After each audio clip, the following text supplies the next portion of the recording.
Climate change is a large-scale problem. It's bigger than any one of us, and it's easy to feel overwhelmed by the scale of the issue. How can we make a difference? In the West, where I can watch the winters get shorter and increasingly the effects of wildfire and drought are harder to ignore, it's hard not to be overwhelmed. But there's hope. It doesn't have to be this way. The best science says we haven't missed our opportunity to do something. At WRA, we believe the opposite of climate despair is climate action. Through our 35-year history fighting with the climate crisis, we've seen that reality play out again and again. We've seen that there are ways to take action. There are things to be done that can and do have positive impacts on the communities we live in. For 35 years, WRA has been persistent and committed to seeing policy plans through that result in the positive impacts we want to see for our communities and ecosystems. Much like the layers of rock that tell the story of geologic history, each layer of WRA's work represents years of creating solutions and making measurable change for the West. I was curious what some of those layers might be. I wanted to feel hopeful and to feel like there's a solution to the problems I can see happening outside my front door.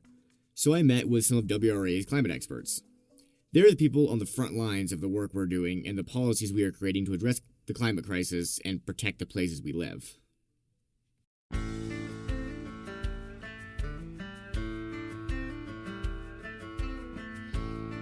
Welcome to 2 Degrees Out West, a podcast for advocates and decision makers seeking solutions to climate change and its effects around the West. On 2 Degrees Out West, we talk with climate experts and advocates to bring you stories, experiences, and insights from their work in the places we call home. I'm your host, Dave Papineau. On today's episode of 2 Degrees Out West, learn about some of the tangible things WRA can and is doing to address climate change in our region. We'll be talking about everything from regional decarbonization work to our work to secure a healthy future for the Colorado River.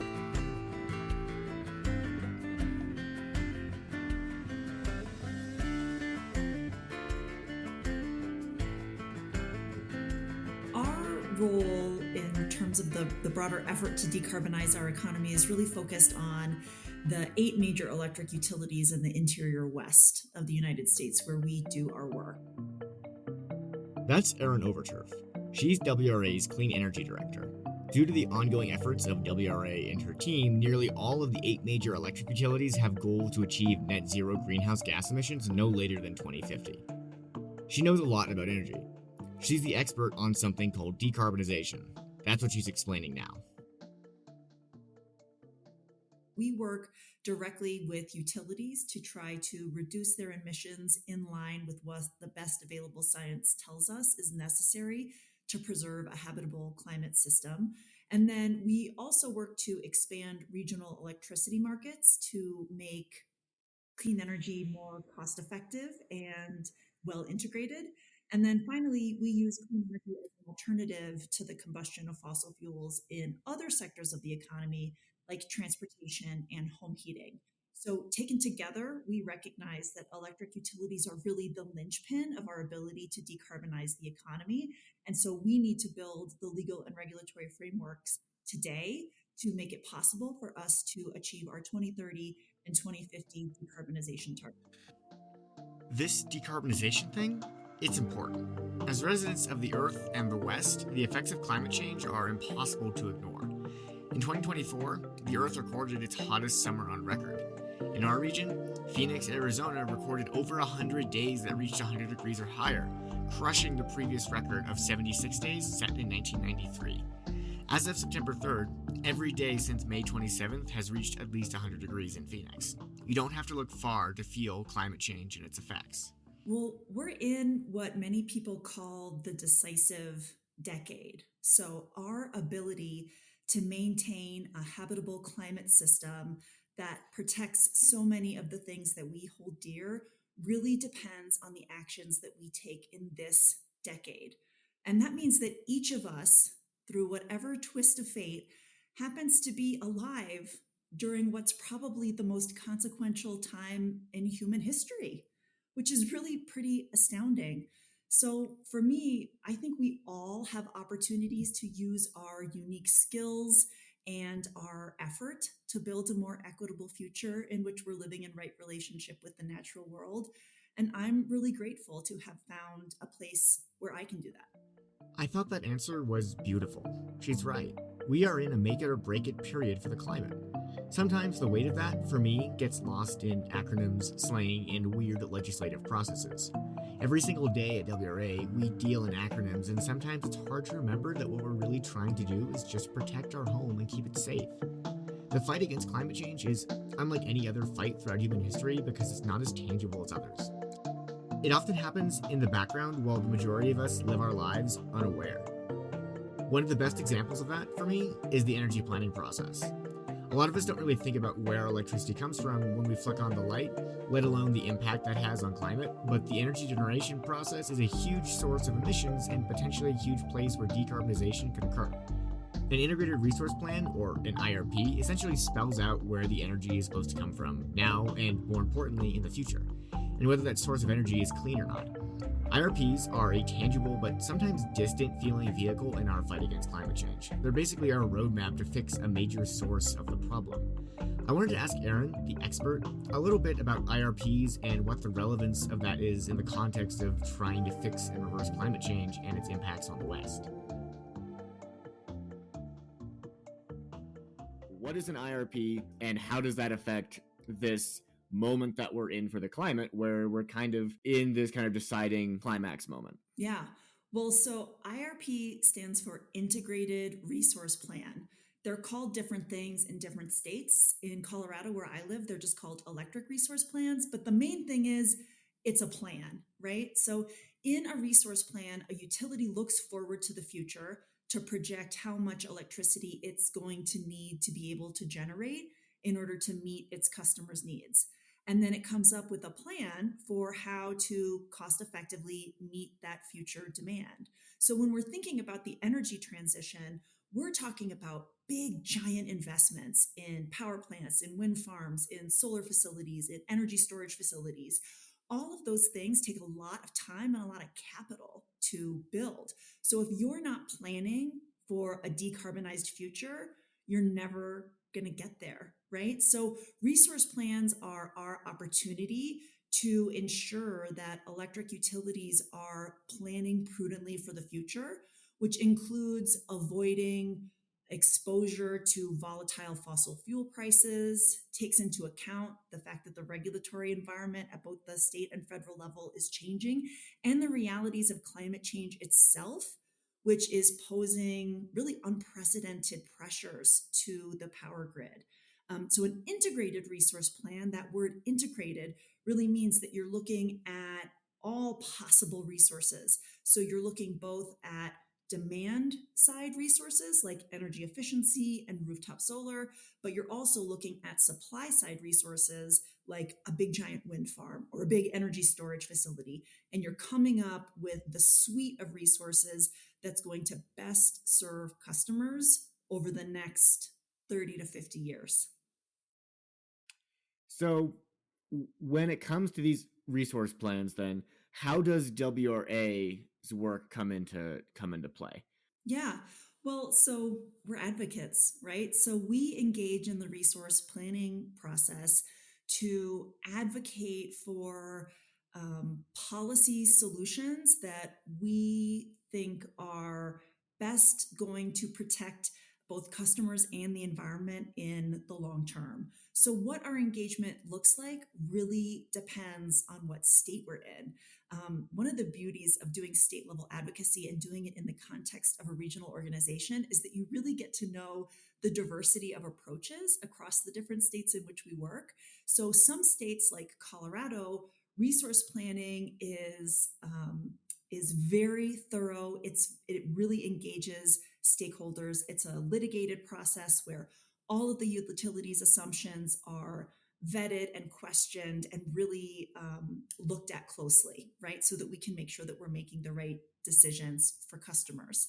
When you look at other states like Arizona or Utah, for example, there's a lot less of an opportunity to ask the utility questions, to ask them to explain their assumptions that go into the resource planning process.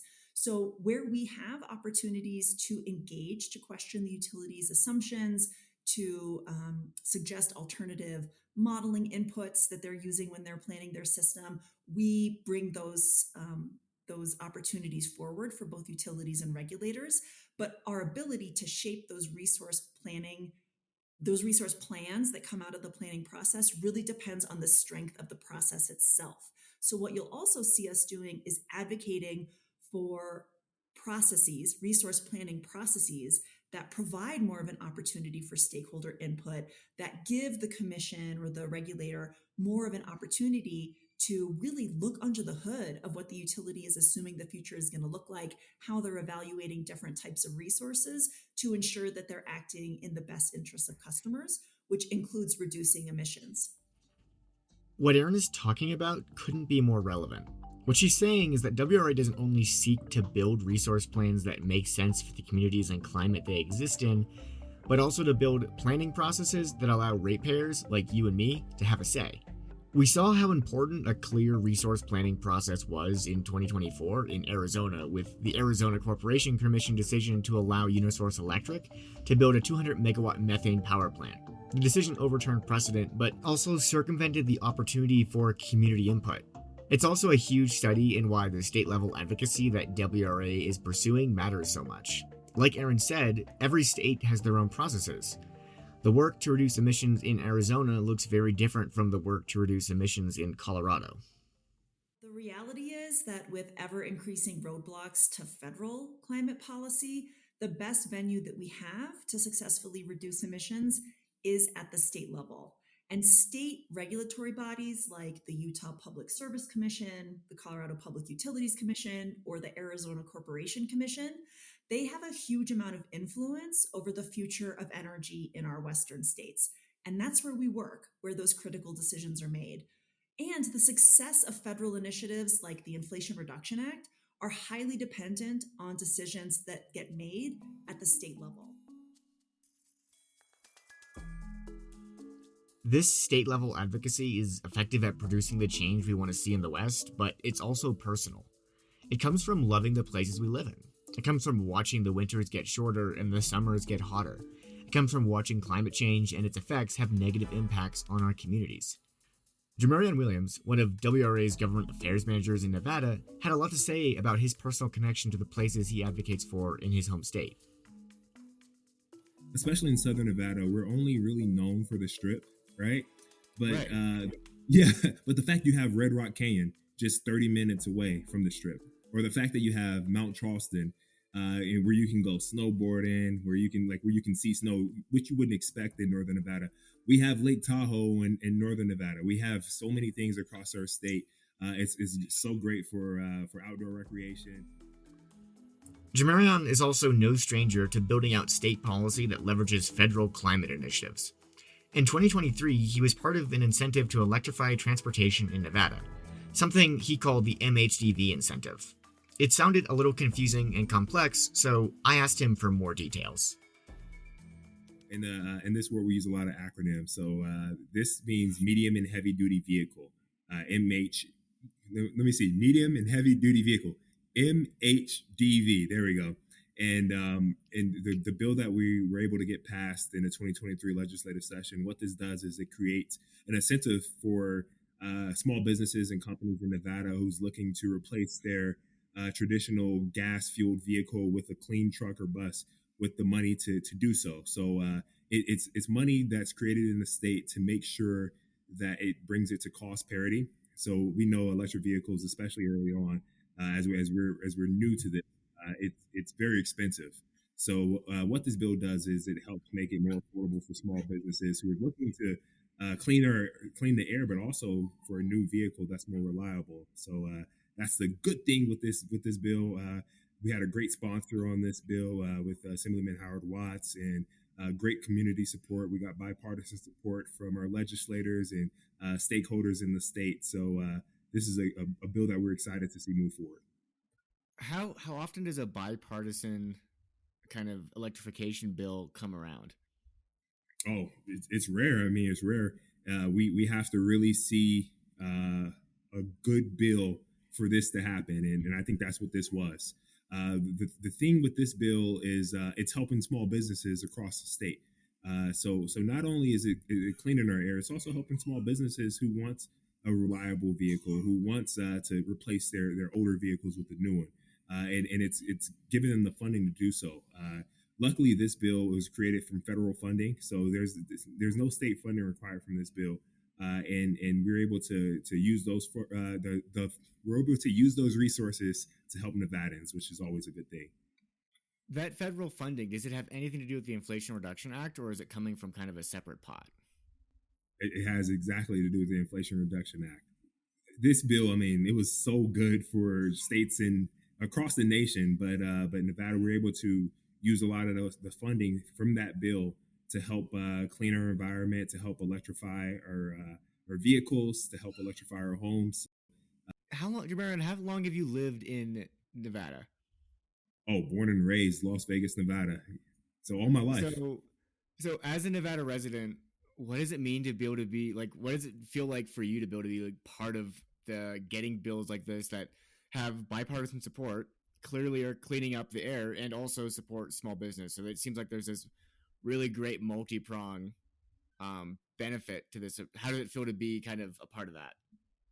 It feels good. I mean, I don't want to get dramatic and says like this is the most important thing, but it really is. I mean, if you look at what this bill is looking to do, so as you see with a lot of like those big trucks and buses, that's creating a disproportionate amount of pollution across our state, right?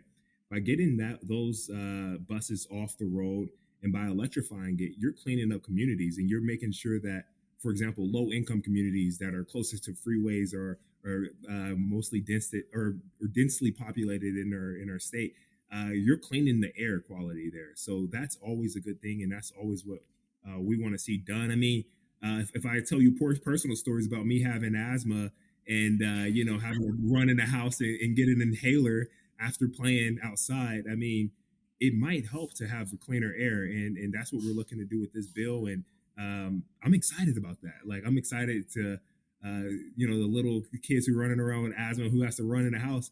Maybe we see less kids with asthma. Maybe we see cleaner communities, less smog going around in low income communities. So this bill, I mean, I'm super excited about this. Like, I can't tell you the celebration that we saw when the governor supported this bill and signed it. Jamarion says this bill is just the start of a larger electrification plan. It ties into the work Aaron was talking about and our goal to reduce emissions in the West. We're helping to electrify buildings and vehicles across the states, and this bill does that.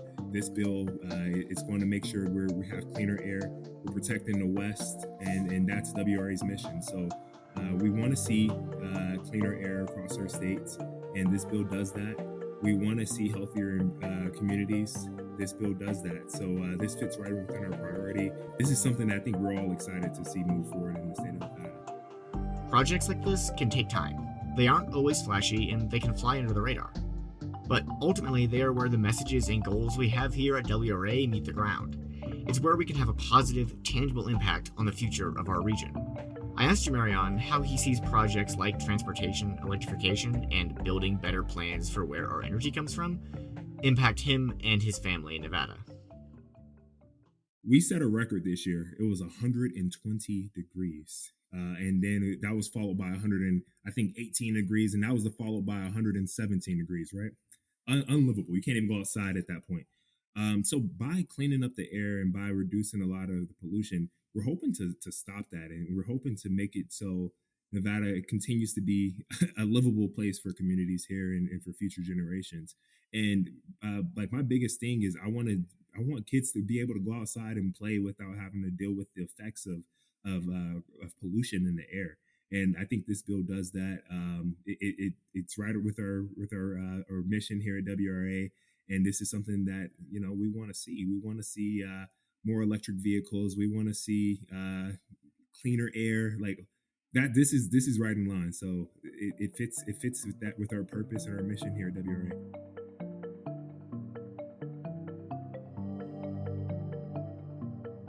At WRA, we say that we fight climate change and its effects. It's because its effects are tangible right now, and they're affecting the communities that we live in right now. Decarbonization and transportation electrification are ways we can solve the source of the problem, but we still have to take care of the people that are impacted now. Smog reduction helps Jamarion and his family breathe cleaner air in Nevada. While that is happening, WRA is working to address another one of the most serious effects of climate change: drought. The Colorado River Basin, which includes almost all of the states that WRA works in, has been in a state of drought for my entire lifetime. As a skier and a fly fisher, it's hard for me to ignore. The West is getting hotter, and it's getting drier. The communities of the West are having to get more creative about how they handle this new, drier reality. In 2023, WRA worked to help affected communities find ways to save water. Meet Talia Bear. My name is Talia Bear. I am the Indigenous Peoples Engagement Manager at Western Resource Advocates. I am also an enrolled tribal member of the Fort McDowell Yavapai Nation, located in Arizona. I am also half Diné, and I have been working for WRA for 3 years as the Indigenous Peoples Engagement Manager, which is a position that works to engage tribes in WRA's region in our policymaking work. I talked with Talia about the initiative the White Mountain Apache Tribe is taking to help their communities conserve water. About 2 years ago, WRA approached the White Mountain Apache Tribe to learn a little bit more about their community and their needs and concerns around water. What we had learned is that the Water Resource Department and the Tribal Utility Authority had collaborated in the past to install residential water meters in several communities on the reservation. Based on the success of this work, they really wanted to continue it and saw WRA as an organization to help fundraise for additional costs to continue installing the water meters in communities. The main concern for the tribe was that there were 4 communities on the reservation that were very dependent on limited groundwater supplies. And these communities were not able to keep up with the demand that the residents have for use of the water.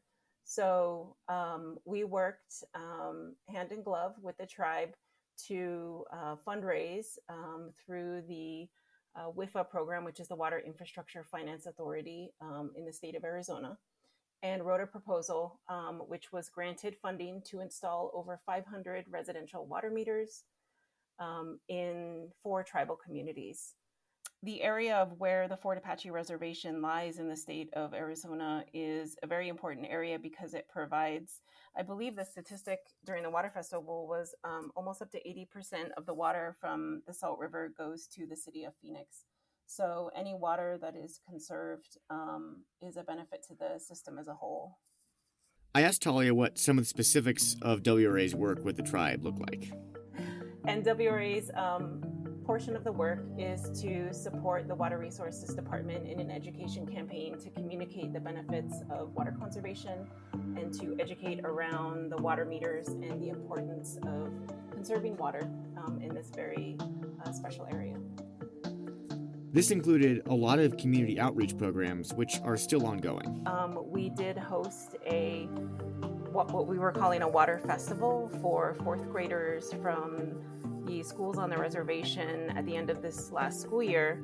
And we were able to work directly with tribal community members there who provided educational activities for the 4th graders around water conservation.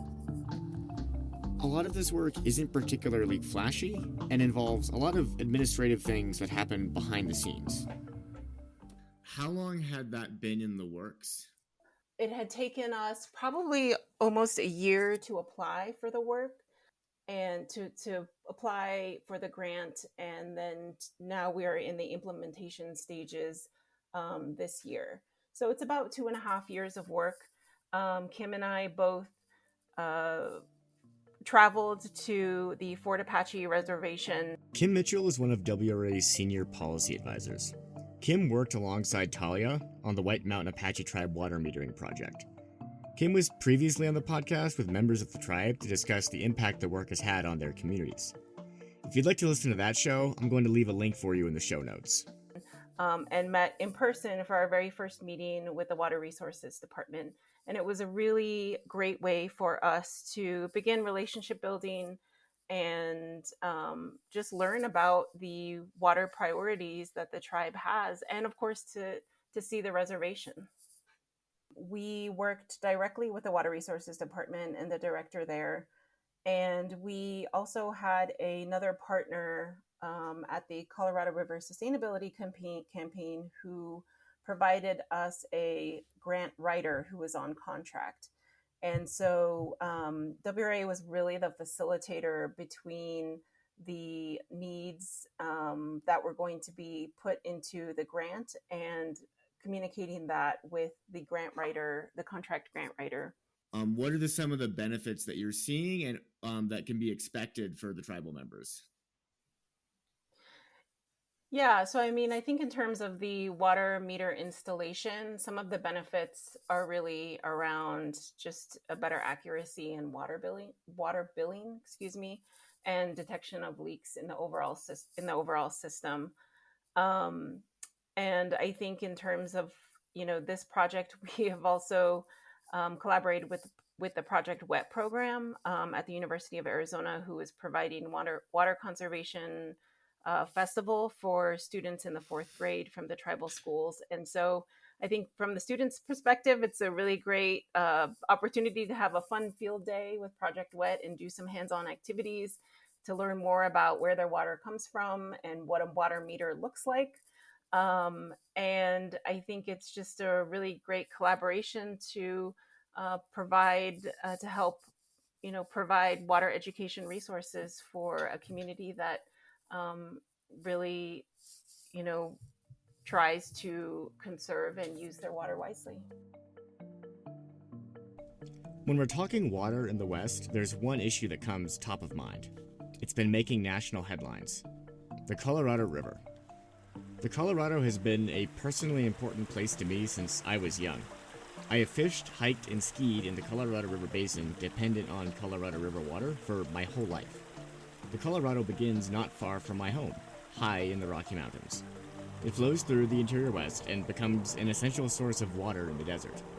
35 million people across 7 states and 30 sovereign tribal nations depend on the river. But there's a problem. Climate change is definitely impacting the Colorado River. Things are drying out, things are hotter, and we're seeing that play out in the amount of annual flow in the Colorado River. And it's also been clear that we just have unsustainable demands for this river. We've known this for many, many decades, that there's more water allocated from the Colorado than is actually physically available. Meet John Bergen, WRA's regional policy manager and one of the people who is trying to figure out how to fix the situation on the Colorado. Right now, everyone involved in how the Colorado River is managed, from the federal government to the states, to water users on the ground, to tribes, to Mexico, to NGOs like ourselves here at WRA. When John talks about NGOs, he's referring to non-government organizations. These are organizations and nonprofits like us at WRA who engage in activism but aren't part of the government. There's a variety of environmental and conservation nonprofits working together to try to find a solution to the problems on the Colorado River. Everyone is trying to figure out new guidelines for managing the Colorado River. There's a set of guidelines that have been in place since 2007, but they expire in 2026. And so we are in the midst of a multi-year process to update or replace those guidelines with a new set of guidelines that will last another 10 or 20 years. Everyone agrees we need to do more, and that's what we're trying to negotiate, is how do those new guidelines or rules come together in a way that can address climate change, can address those unsustainable demands, and keep the health of the river and keep the river functioning as well. So that kind of leads into my next question, which is, what would WRA ideally like to see in these new agreements for how the river is managed? So at a high level, what we would like to see is the river itself being considered in the actual guidelines. The way it works currently with the existing set of rules is they determine, major allocations to the states, how much each state gets from the river.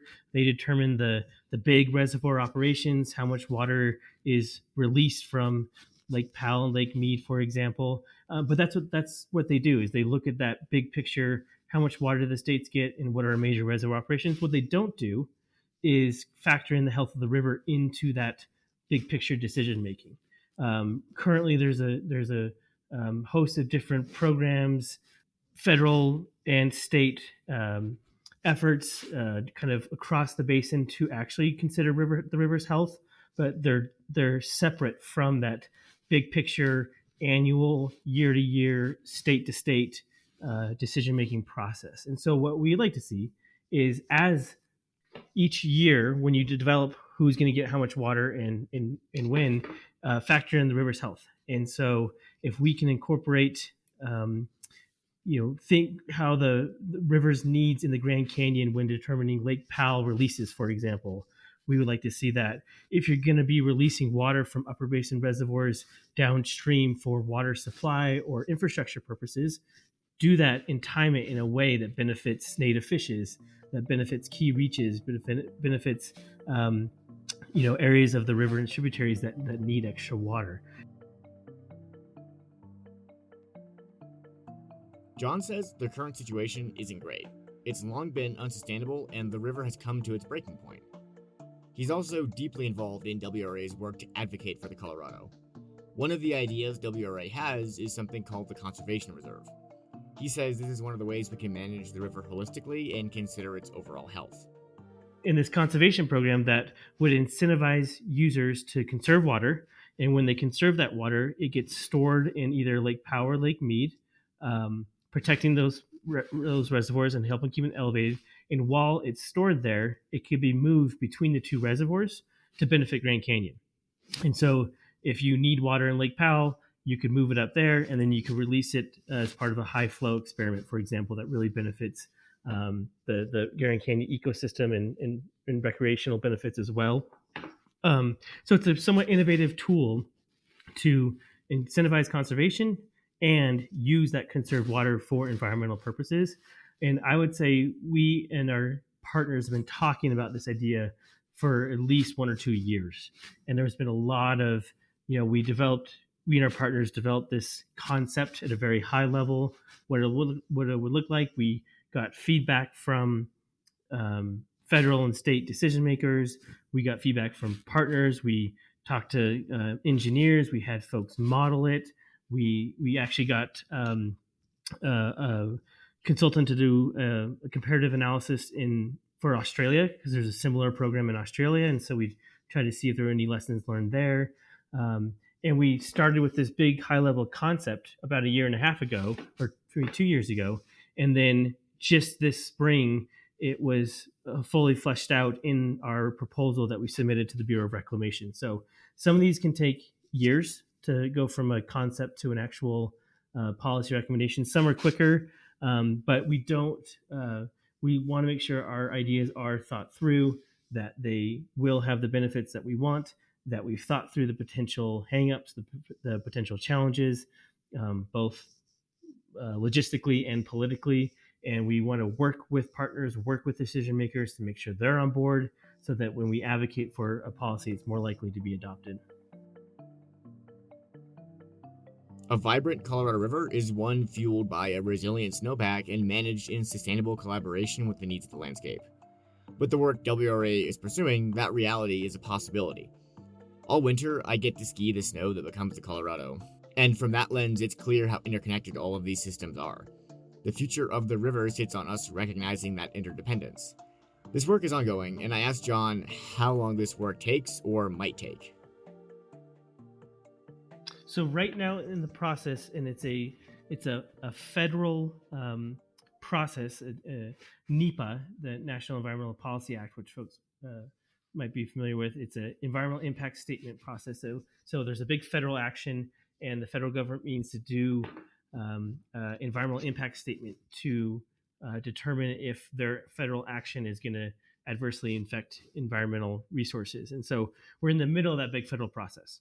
This spring, the Bureau of Reclamation, who's facilitating and running the process, solicited input from anyone saying, we want to hear your ideas for how these new guidelines should look and how they should, what should be in them, what should not be in them, how we allocate water, and how we incentivize conservation and other related programs. And so this spring, the upper basin states, they submitted an alternative. The lower basin states submitted an alternative.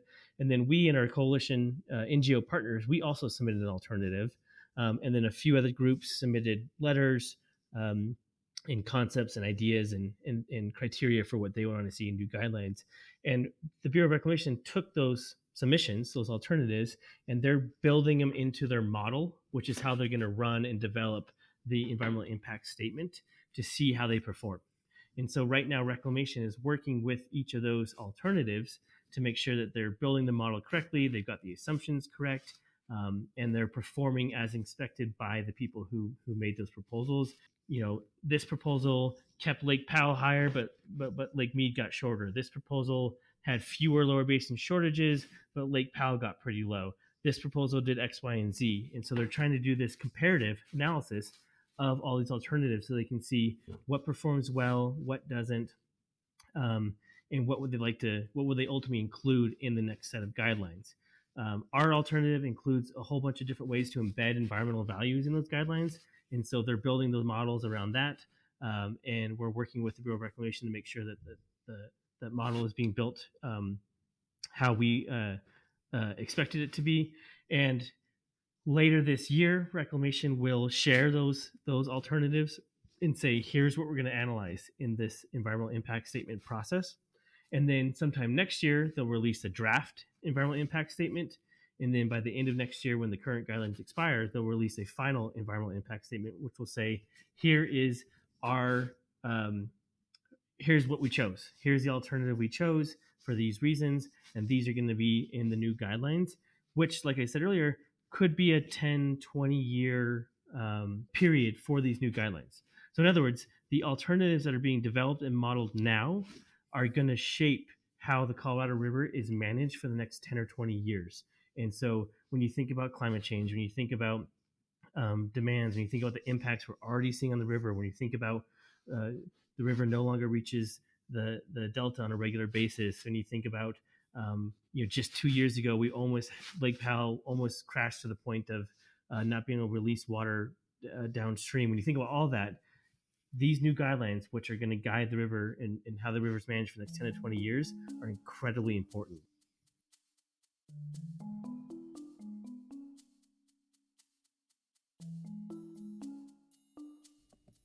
This work, like a lot of the issues WRA focuses on, is ongoing.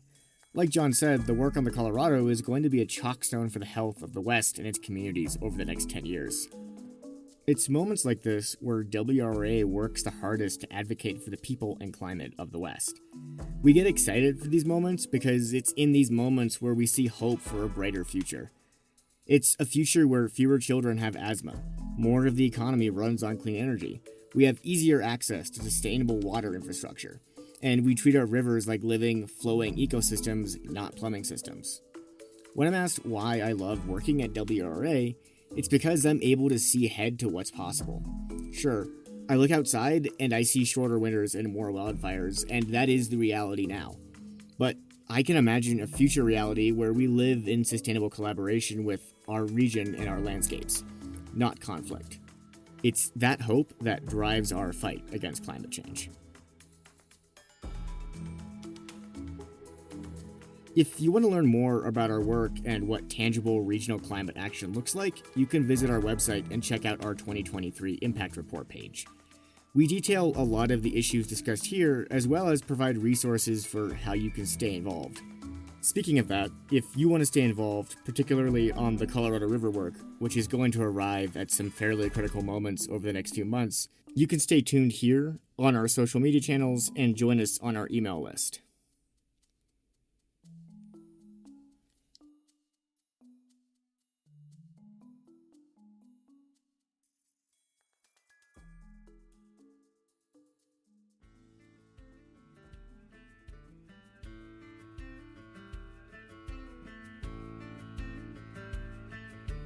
WRA would like to thank our sponsors, who make this podcast and our work to fight climate change in the West a reality.